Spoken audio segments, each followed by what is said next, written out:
In this world's largest refugee camp, there are many who suffer in silence, unable to share their trauma because of extreme shame and stigma. We met up with a 41-year-old Rohingya man who says he was tortured and sexually assaulted by Myanmar soldiers. He didn't want it to be identified.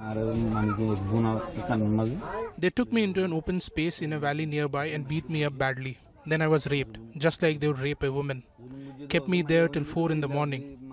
The very thought of this brutal experience makes me go into severe depression. I feel so traumatized. I go through much mental anguish and pain most of the time. It's unbearable. Research by the US-based Women's Refugee Commission in Myanmar found systematic, targeted, premeditated sexual violence committed against men and boys. You don't hear much about sexual violence against Rohingya men and boys.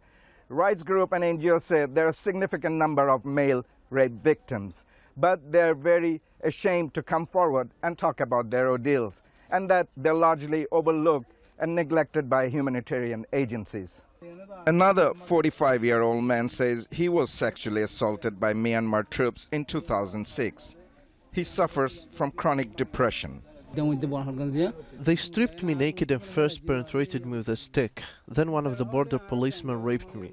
Later they sent me to a jail. Even if there is justice, my trauma will never end. Only my death will relieve me from this pain.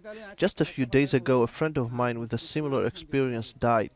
In a recent International Organization for Migration study, 14.2% of the male Rohingya respondents said they're victims of sexual violence. This year we've started to train staff, caseworkers in dealing specifically with male sexual violence survivors. The services are in their infancy right now, but it's something we've definitely identified to be a need.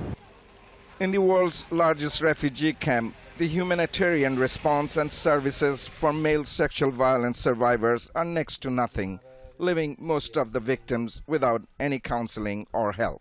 Tanvir, Chowdhury, Al Jazeera, Kutupalong.